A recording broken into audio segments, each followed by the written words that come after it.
I guess you could say it's the human dimension. We have assembled up here on the stage a group of individuals, many of whom still work at McMillen, and some of them who worked there in the past. There they are.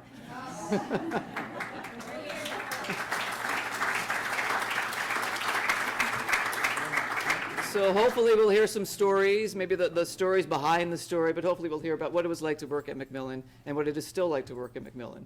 And to moderate, we asked Maureen Footer, who is not only an accomplished author and design historian, but she is a McMillen alumna. So a few words about Maureen. She is the author of the recent and much-reviewed monograph, George Stacy and the Creation of American Chic, published by Rizzoli. She studied French 18th century interior architecture and decorative arts at the École de Louvre and holds degrees from Wellesley College and Columbia University. In addition to speaking and writing on cultural and design history, she is at work on an upcoming book and has a design practice in New York. And as I mentioned, she is a proud alumna of McMillen Inc. So, Maureen, it's all yours. Thank you, David. In the course of design history in America in the 20th century, there have been many influential individual designers and firms who have really put their mark on American interior design. But there's only one unique in its longevity, and that's McMillen Inc. We're celebrating their 90th anniversary this year. We have this wonderful panel to explore the core aesthetic and fundamental values of McMillen, how they have continued to modify over those 90 years to keep the firm relevant and modern. And we will be talking to individuals who work for, with, or have worked for McMillen. Our panel tonight on your far left is the illustrious Tom Buckley. Tom has a very glamorous design firm in Los Angeles. Prior to that, he was graduated from a very good design school, other than here, and worked at McMillen from 1954 to 1970. In those years, it was a particular post-war moment, and he had the great fortune to work for clients with names like Marjorie Merriweather Post, the Fords, the Paleys, and my favorite, Norman Norell. In his tenure, he ran the interior design, interior architecture division as well. Next to Tom, we have Sarah Nash. Sarah is a for-project McMillen client. She has the great fortune to work with senior designer Catherine McCallum. She is a private investor and philanthropist and sits on many boards, including that of the renowned Knoll Furniture Design. We are thrilled Sarah is with us tonight. Mrs. Brown, the founder of McMillen, was a great aesthetic visionary, but she was also a business visionary for the professional standards of interior design, and she would care enormously what a client has to say about McMillen and its practices. So thank you, Sarah. Thank you. Next to Sarah is Anne Pyne. Anne is a designer at McMillen, a published author. She holds a master's in the Bard Center for Graduate Studies in Material Culture. She currently has a cover story in the November 2014 Elle Decor, which is as smashing as anything McMillen has done. And I'm delighted, of course, you're here. Luis Rey is here.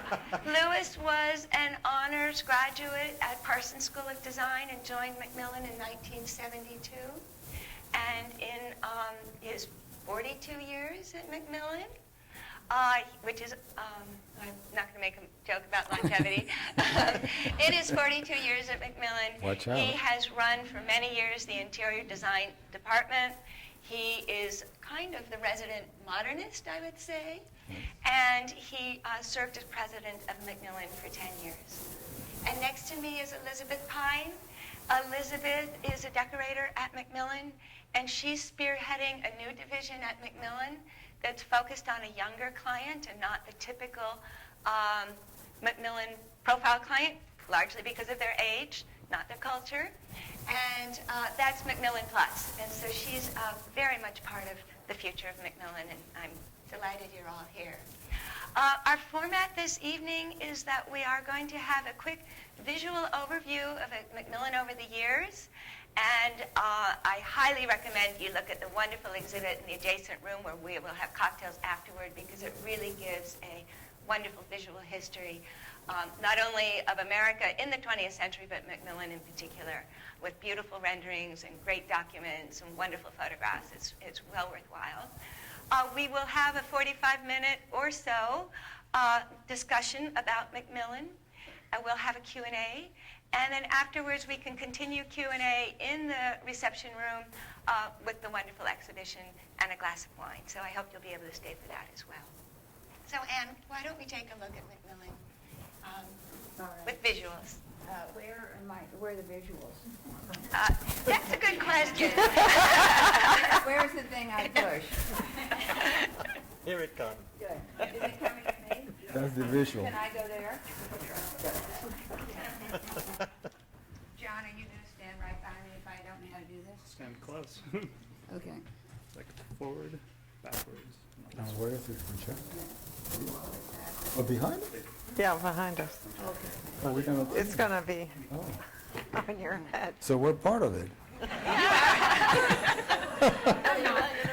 For 42 years. Oh my goodness. We have I've to been see on the rehearsing this floor. over and over. Huh? Can you see it? Oh, Louis. Otherwise, my head is over there. Right. I feel like I'm Okay. on top of it, too. As some of My you head may is not in there, notice, right? this image is the one on our invitation.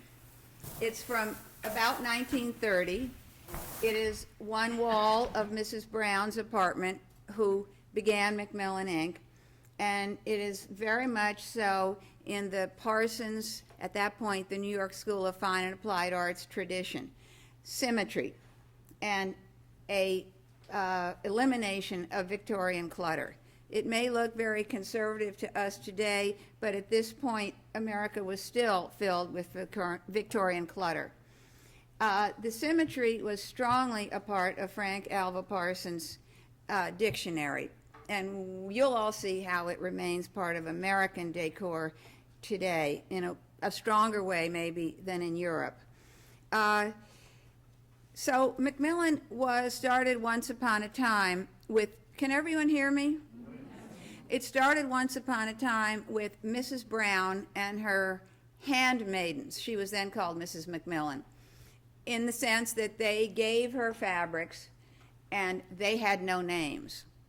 And that lasted for quite a long time. McMillen, and there was a secret genius at McMillen, Grace Fakes, who would discuss with Mrs. Brown what to do with the rooms and the clients. But Grace Fakes hated clients, and if any of you have seen out there, she read the obituary every morning, hoping that one had died. So they were a perfect combination, but no one else had a name at McMillen. Today, you can read the history out there because it would be overwhelming. Today, we are 9 highly visible designers. So it's a very different model. And the question comes up, are we a franchise where we just rent a floor in a building and 9 talented people work here? Or is there a McMillen style, a McMillen aesthetic? So I thought I'd give you a quick run through of, well, I can't say the ABCs because decorating is harder than reading. So it's the A, B, C, D, E, Fs that I think constitute a McMillen style. So A is authority. I think people have come to us for the last 90 years to either tell us what was right or for us to tell them what was right. We would never have been a Rose Cummings, we would have never have been a Dorothy Draper, because we were more conservative in the sense that authority and correctness was more important, I think, than anything else. Along with the A is architecture. McMillen has always stressed the architecture of a job before we start flying around with fabrics. Clients don't like that because clients like fabrics better. But we have felt that we gain authority in a room if the architecture is correct. Very simply put, here, the architecture is obvious. It's obvious where to put the chairs. It's obviously where to put the console and the statue. In the next little slide, John is not moving. Come over here now and stay here.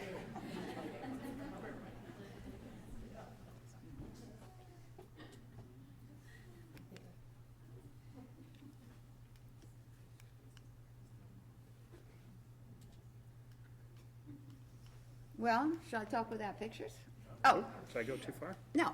There you go. I found this little drawing in our archives, and I really didn't know where it was from, but you can see it's a little sketch of pilasters.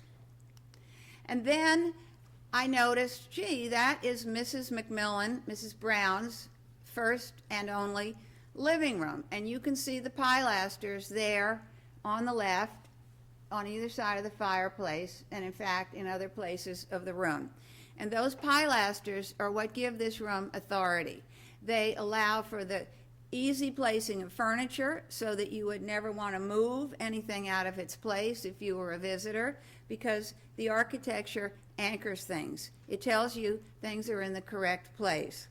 Now, this is Mrs. Brown's same living room with the pilasters. You notice she's put sheet mirror instead of the more historic trumeau. Tom, is that the right word? Yeah. Okay, good.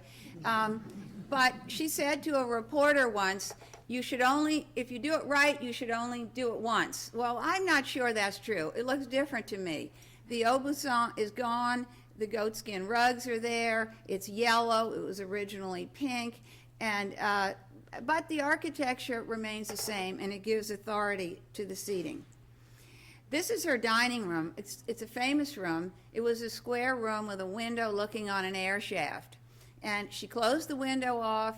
She created a slightly elliptical room, almost circular. She laid the floor like rays of the sun. The furniture, her favorite style, is, I think, directoire.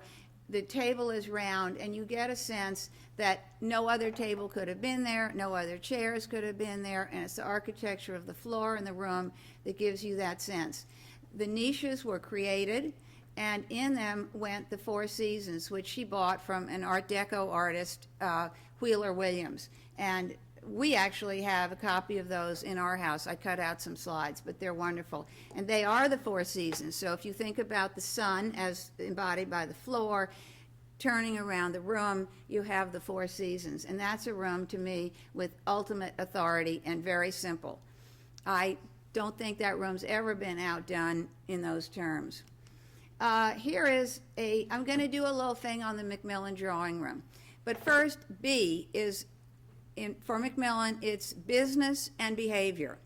We have, to this day, a business model that is non-negotiable. We don't bargain. We want to protect our fellow colleagues who are trying to maintain their percentages. We want to protect vendors who get the short end if we give a lesser cost, and we want our clients to know they are all getting the same fee. This is a difficult thing to do in this age when every client, rich or poor, says, are you negotiable? Business, we stick with that because we can't stay in business without the percentage that you all also have to get. And behavior. I was going into the D&D building with my mother. She had a Bill Blass pastel suit, and I was just starting out, and I had a coffee cup I bought on the street, and she said, throw that in the garbage. You are not going into the D&D building drinking coffee.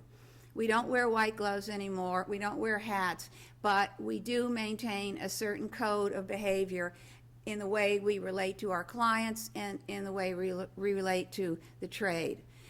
Business and behavior. Now, this is C. This is conviviality. This is 1928, and I'm just going to give a few shots of the drawing room. The McMillen drawing room is sort of Louis XV in inspiration, in that was the age after Louis XIV when people relaxed. and they wanted to entertain. They wanted to be comfortable. They wanted to be cozy. They were tired of sitting on benches looking at the Sun King. And the McMillen drawing room is very much about people being comfortable and cozy and being able to talk to each other. And you can't see it in this picture, but Mrs. Brown developed, and I think if we have our choice with the architecture, we all try to do it, is the fireplace, a small sofa coming out at right angles, 2 chairs. We don't like 2 sofas because you get locked in. You can't move, you can't shift, you're stuck. And if the wall is big enough, if the room is wide enough, back on the long wall, another sofa with 2 comfortable chairs as the main seating group. And if the room is properly proportioned, there's a 3rd seating group at the other end.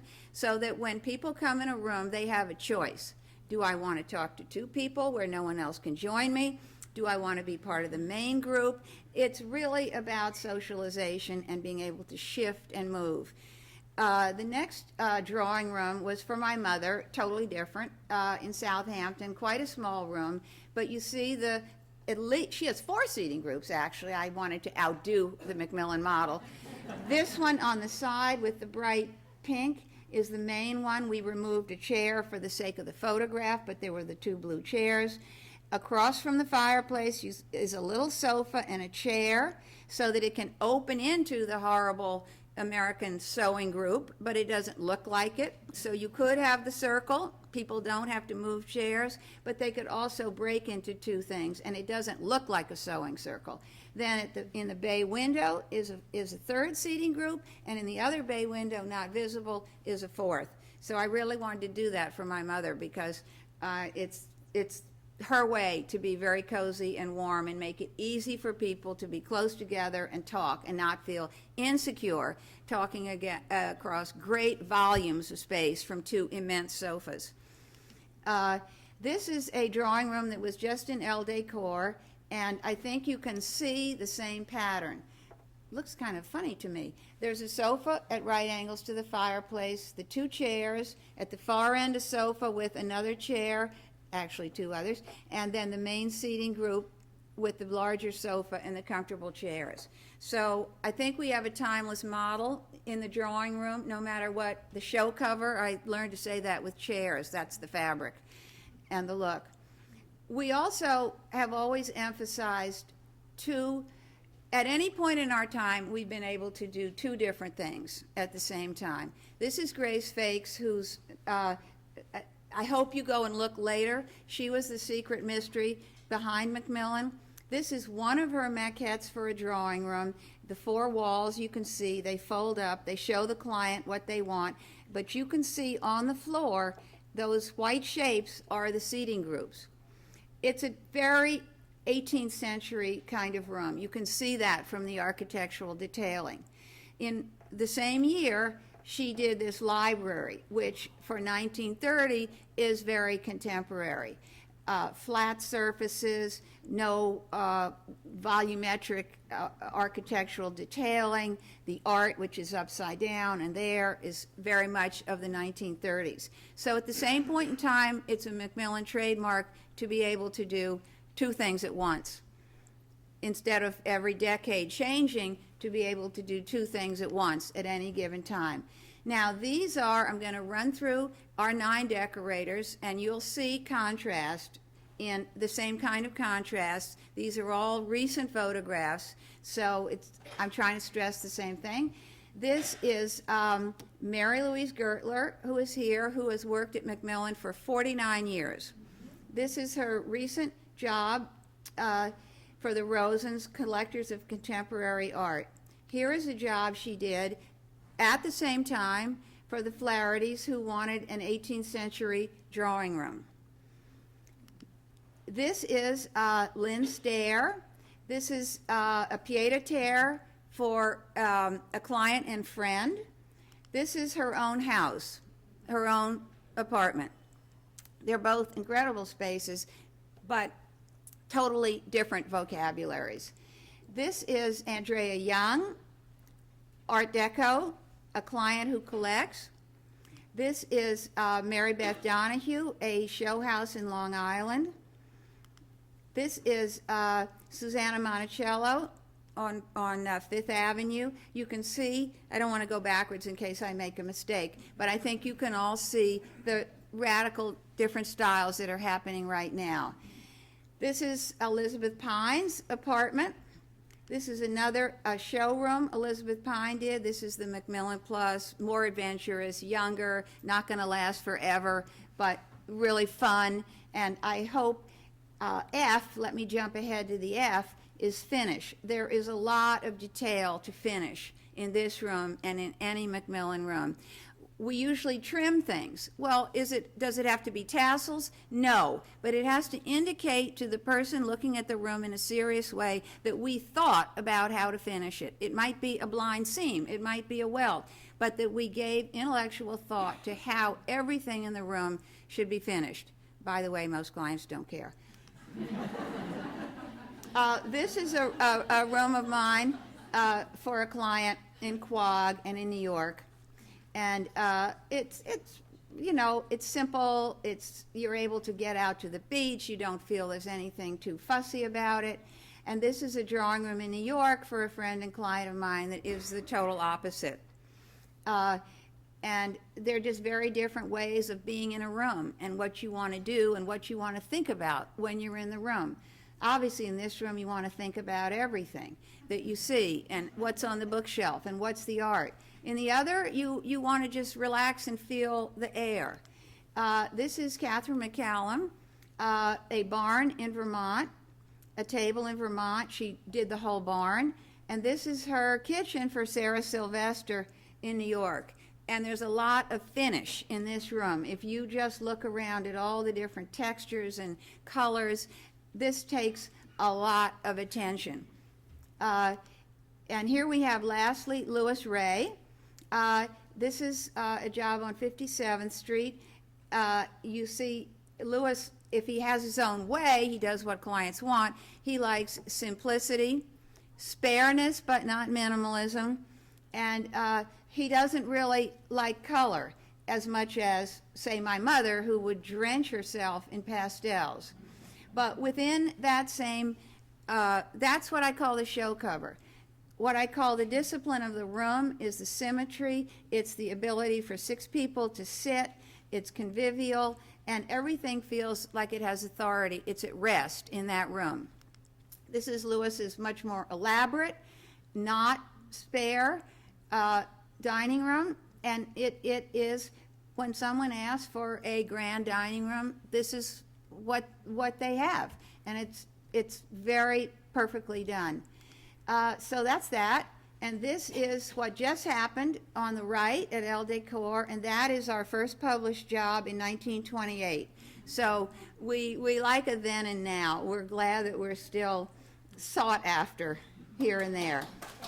But no, I'm not finished. I forgot discretion. Our jobs are discreet. We feel they're never over the top. A luxurious fabric should be used sparingly. I know you're ready to go. And F for family is here. And that is Lewis up there on the far left, cutting Mrs. Brown's 80th birthday cake. That is Mrs. Brown on her 80th birthday and going around the clock. That is my mother in the green dress. And that is your other panelist on the left, Tom Buckley. And on the far left is Mary Louise here and Sandy Stoddard. So I would like all the McMillen employees to get up, and I'm going to name them. Could you please? I'm going to go around. Catherine, who you've seen her room. Antonia, who pulls us all together.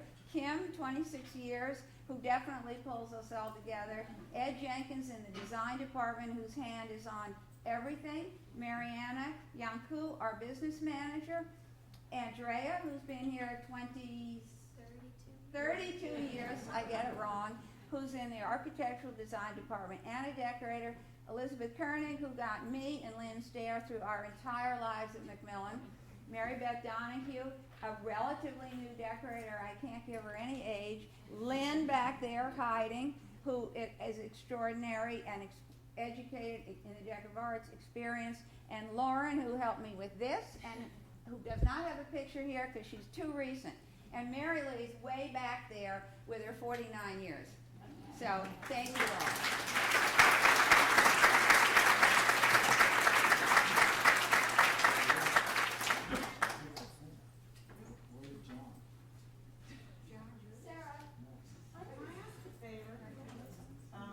That light is right in my eye. Thank you. There we go. Sarah, for you. We've just looked at some of McMillen's history, and the opening page of the McMillen website has all that chic of McMillen's Art Deco directoire 1930s style. It's got a Greek key, border, and a painting from the 1930s by Boutet de Montville. It also exhorts the reader or the client, if you work with McMillen, you become part of design history. You worked with an extraordinary decorator at McMillen. Did that history also become a factor in your confidence and your approach to McMillen? Absolutely, and I think for many of my friends who are clients here as well, we came to McMillen for similar reasons, which is we wanted a firm that embedded an unbelievable sense of style that outlasted all of us. So none of us here, I don't think, came here because we wanted the latest, greatest. And I think the way, as I went through the exhibition, Mrs. McMillen Brown said it. She said, decorating is an extremely intimate relationship and a process between a client and McMillen. So one first might think you come to McMillen and you're going to be met with an edifice. And as you all can see, the opposite would be true. That I came to McMillen that way at a time when they were both men and women. But apparently in the beginning she said women were better with women, and so we should just have women here. But thankfully, my team was led by Catherine, who's a very close friend, and Ed Jenkins. So I got the best of both, and my husband and I have been thrilled for that. But what makes them special, actually I do notice the trim, because I really hired McMillen at the end, not just for reputation, because I thought about a number of firms, but it became personal when Catherine invited me for dinner in her home a few years before I hired her. And the first thing I noticed is I call them two-in-one curtains for twice the price. You know, the outside of the curtain and the lining of the curtain, two different fabrics with impeccable trim on in and out, and beautiful rods. And I said to myself, I've never been in a home that so personalized the essence of who she was. And so when I hire a decorator again, I'm going to hire somebody who can do that for me. So I was then found myself being newly engaged, single mother, and I said, we need to, I'm so-and-so, and she went, who? I said, so-and-so, remember? Oh, yes, yes. And I said, well, I need to completely redo my apartment, and I've decided it's going to be you. I think she's hit the jackpot, because normally you'd be... Yeah. Well, and you made a smart choice. And Sarah, I made a smart choice, and the congratulations. rest is history, but very much so. And speaking of history, and you referred to Mrs. Brown and wanting to hire a firm that was going to provide something that would outlast us. And I hope none of us, or probably none of us, will get to 90 years. Can you tell us about Mrs. Brown, Tom? What was her aesthetic vision when she founded McMillen?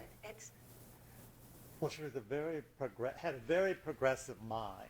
She was always moving forward. And she was a businesswoman. And she said, if I'm going to have a business, I have to learn how to run the business. So she went to a business school. She then listened to Mr. Odom, and Mr. Odom said, and Mr. Parsons said, go and work for somebody for a year before you go out on your own, because you don't have to pay for the mistakes that you might make. And so she worked for Elsie Cobb Wilson, and then she opened her own business in 24. Yeah. All right.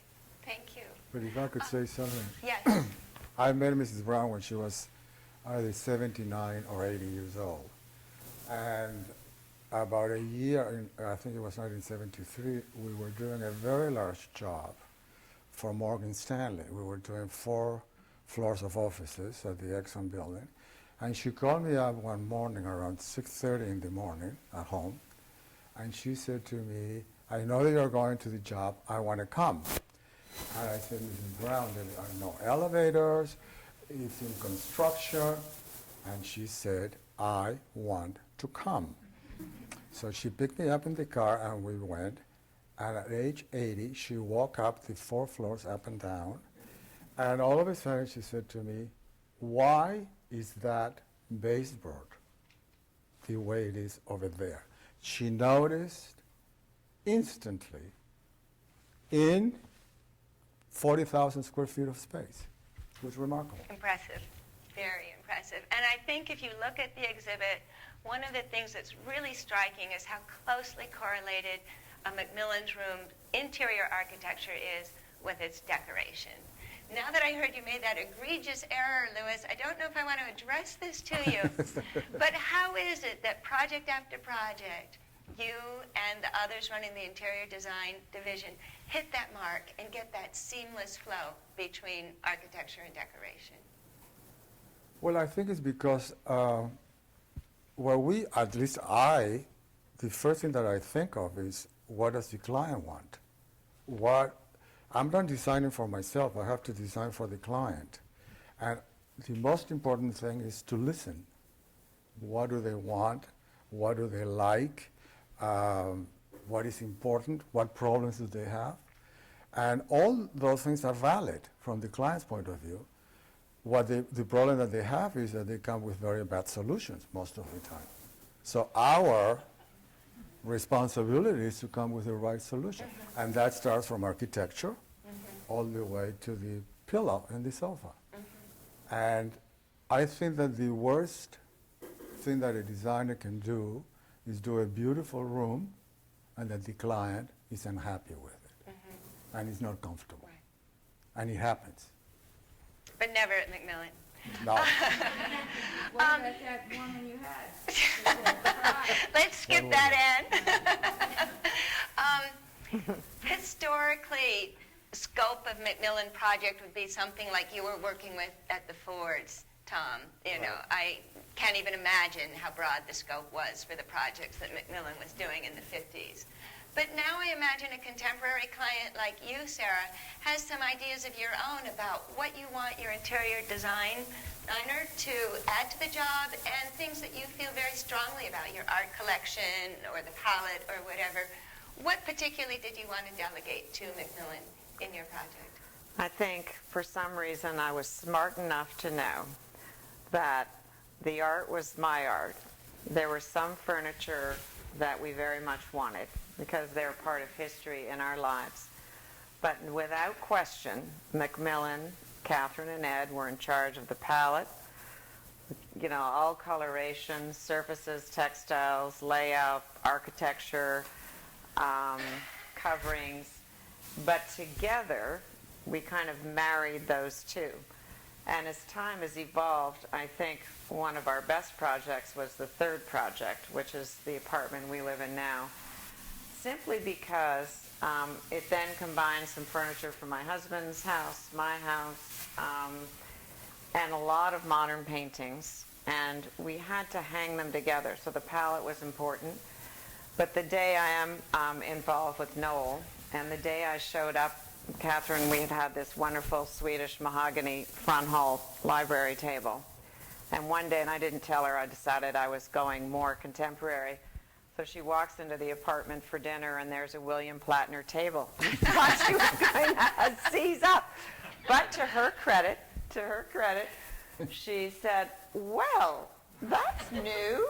And for all of you who know Catherine, that would be how she did it. And then the next thing we did, which was this year, so we took an apartment that was done in 2000, updated it in 14. We have that marvelous new architectural rug from Stark, and a lot of our paintings have black modern frames and some black in them. They're not black, they're magnificent. And we bordered the rug in black leather. So all of a sudden we took a room that was quite classic and still is very classic in design and kind of zipped it up. So what do I love the most about McMillen? They respect what we have. They bring everything a client would possibly need. Our job is to listen to them and make sure that when they do think we're going off the cliff that we actually listen because otherwise we won't be happy. But it's been a wonderful marriage. Elizabeth, you're running McMillen Plus.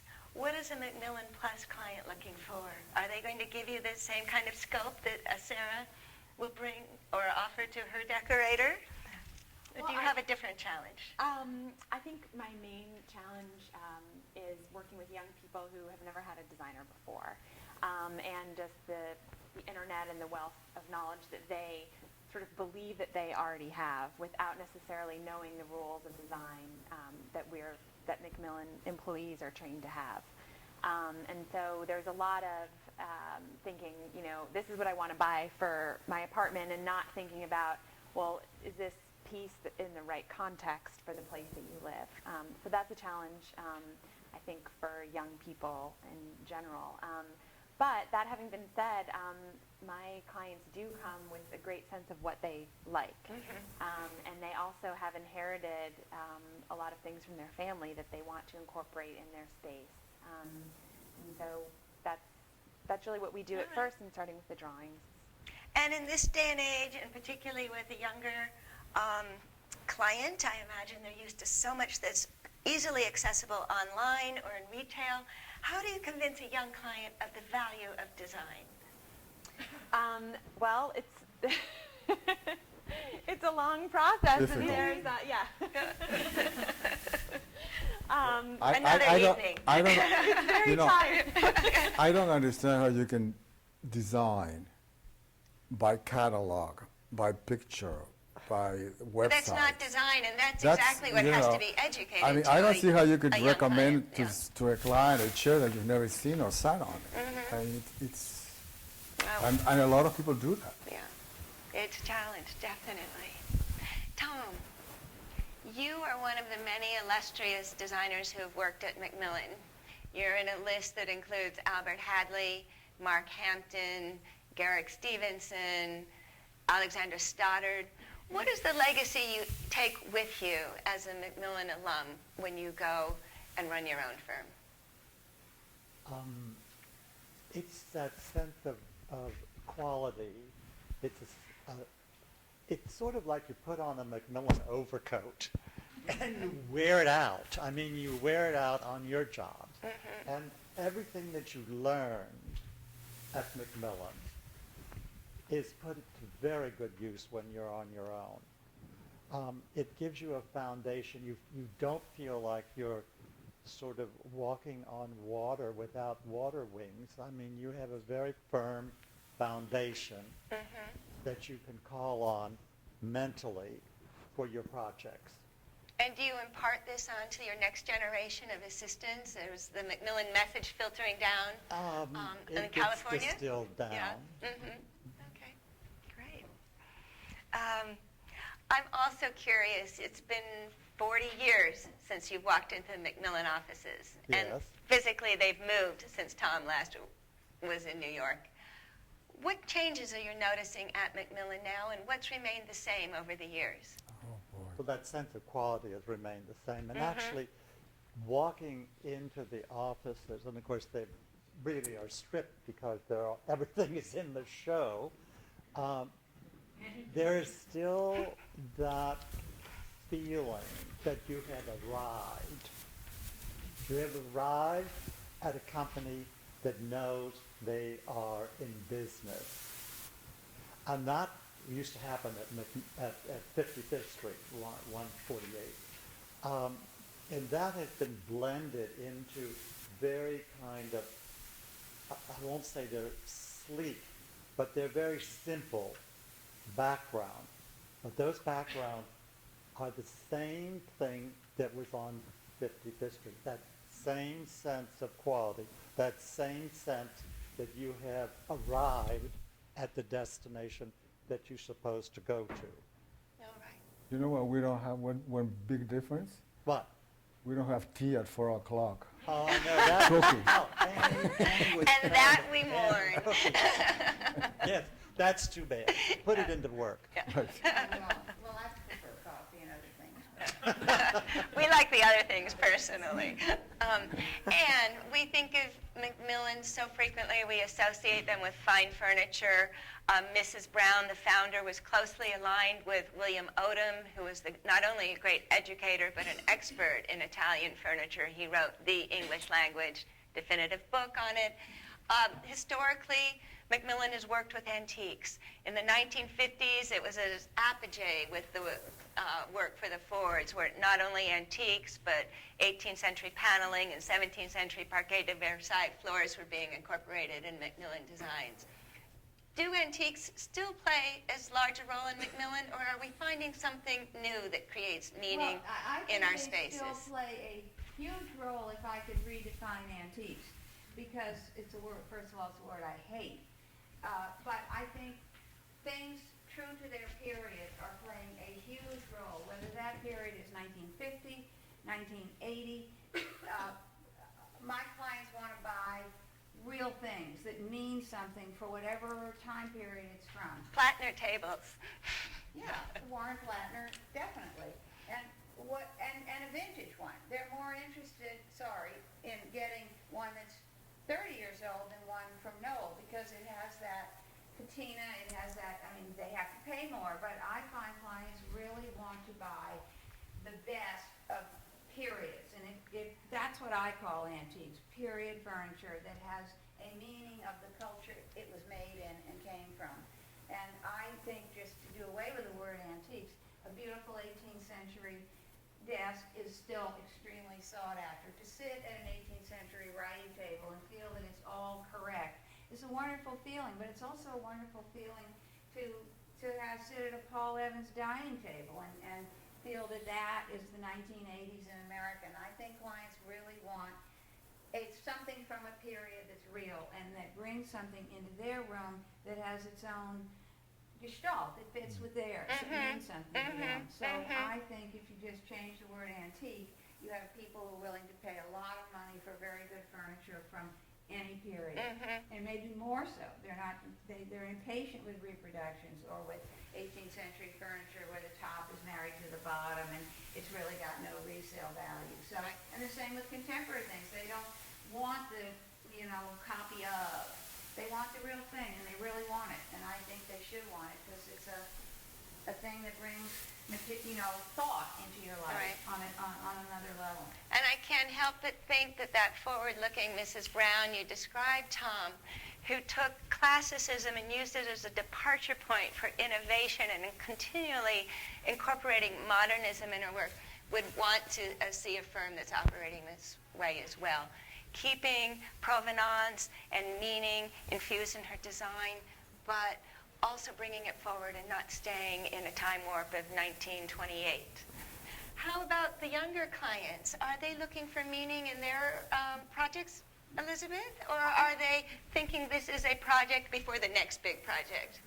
I think they're thinking about that a little bit, but I also think they still want to buy things that they love and beautiful objects. I think sometimes they start off with too much emphasis on, is this a good investment, and I don't know if it's a good investment necessarily. I don't study the furniture, what the furniture market's going to do in 10 years. But I just think that what I say is if you really love something, then buy it, and from that object or piece of furniture, then you can sort of build the project out from there. But it's going to be a good investment if you love it and you can see yourself growing with it. And what do you see as the challenges for the interior design field going forward? Oh my God. Well, I think for me, it's Huge. a way of life challenge. We can talk about the internet and stuff, but for me, the challenge is how are people going to use their homes in the future? Are they going to have a room where they want people, whether it's a living room, a drawing room, a great room, all these words, where people come in their house and they sit and they talk and they relate, or are they just going to want to look at the house and go out to San Ambrose? And this is a huge thing about, to me, interiority. The 20th century really is very Victorian in a way. We have I mean, sure, there's Le Corbusier and there's Philip Johnson's house. He lived down the road, so they want to see people looking in. But by and large, the 20th century has stayed with the notion of interiority and the home as a retreat and a place where conversation and intimacy takes place. And that, I think, is the biggest challenge, not the internet, to interior design as McMillen knows it. I mean, there's all sorts of ways of designing houses where you never have people over and you sleep. But to us, I don't think any of us really want to operate in that world. So to me, that's the challenge, is this latest thing about showcase houses where you come in and you look and you go out. Is that going to end, or is it going to be moderated by people Elizabeth's age who are having children and who, you know, that's my idea of the biggest challenge, is a lifestyle change. And we could have one. We've had them before between Louis XIV and Louis XV. Huge. So, All right. I don't know the answer. Okay. I hear a little restlessness in the room, but I do want to ask all of you, with your affiliation at McMillen, what makes you most proud? Can we start with you, Tom? And What makes me most proud? The fact that the faculty at Parsons sent me to Mrs. Brown because they were looking for somebody, because Miss Sixers was going to retire. And I remember ringing the doorbell, and McMillen was the epitome. I mean, it was the tops. There was nowhere else to go. And I rang the doorbell, and I went upstairs, and I met Mrs. Brown, and she said, come back the next day, because Miss Sykes was in Washington at Mrs. Post. So I came back the next day, and Grace Sykes looked at my portfolio, and she said, well, come upstairs and see where you're going to work. And here I was, a little boy from nowhere, suddenly on the threshold and on the stairs going to the designing department at McMillen. I mean, it was like, okay, I'm headed to Everest. That's sort of the way it was. it's wonderful. Sarah? I think to me, McMillen, meaning the whole team, and that goes to include Kim and others, created magnificent homes for us. So I do believe that it's really important to forge a partnership, and we did want a home. And at the most part of that is they never forgot that it was our home, that they guided us, made sure that we didn't lose sight of the sensibility together. As I said, that we wouldn't go off in a crazy place. But that was never really the issue. It was, if there was ever any tension, it was around little stuff. And I always stepped back and said, you know what? I hired them for a reason. I trust them, and I can always change it later. And we did that once. I came home and I said, these cushions are boring and too poofy. Called her up and said, we need to make this more bold and strong. And so little things like that aren't worth losing sleep over. But most important thing is we've have beautiful homes, and did a small project for my daughter. So technically there have been 5 projects. And we're very, very proud of that and have loved every minute of it.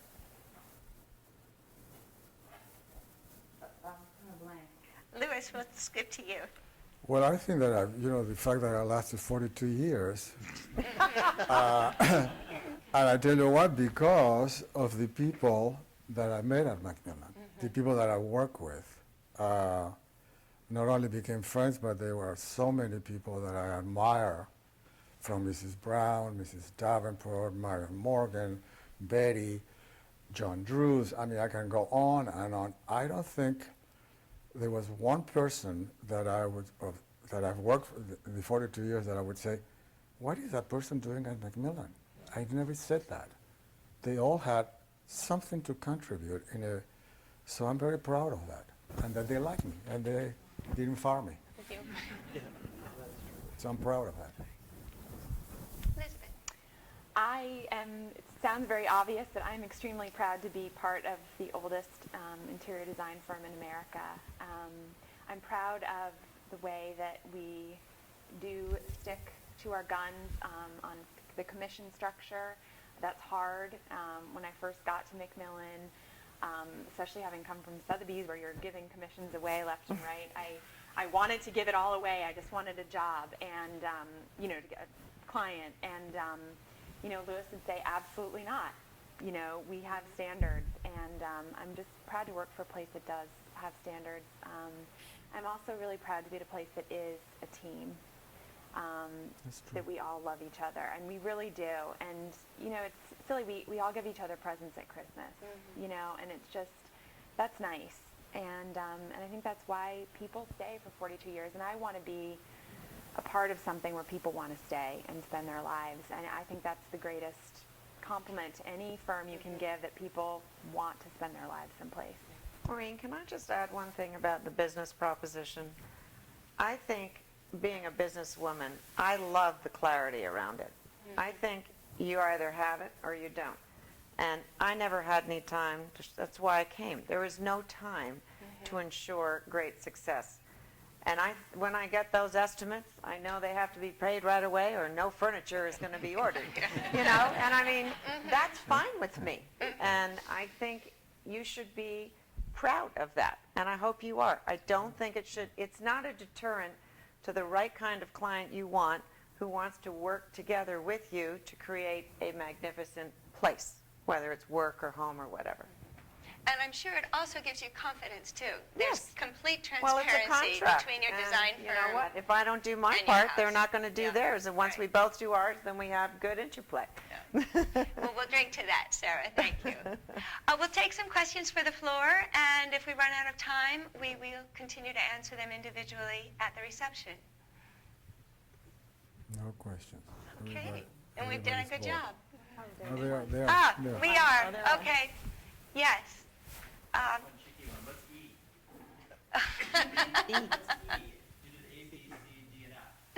I forgot E. Is education. Most of us have been to have degrees, and also we believe in the idea that when you put something in a room or you buy it for a client, you know what the heck it is. And even if they don't care, it has a meaning, and you need to tell them. When educated people come in this room, they're going to know what this is, and it has to fit with the meaning of the room. All right. Yeah. Yes. I saw from the exhibition in 1989 you started producing lines of furnishing, fabrics, and lighting. Did you find this a natural extension endeavor for McMillen as you continue to do that? I'm sorry. Lighting. Our lines. Catherine, do you want to answer that? The Oh, you lines, mean the the line lines that we, furniture. no, we stopped. I tell you why, no, I tell you why, because it's a totally different field. Yeah. And you would have to devote a lot of time to do it successfully, and we didn't have the time. And either you have to choose, you're going to work for interiors, you're going to do interior design, or you're going to do licensing. You can't do both. It's very, very difficult. Well, with the level of finishes and the details that right. McMillen addresses, you don't have that time.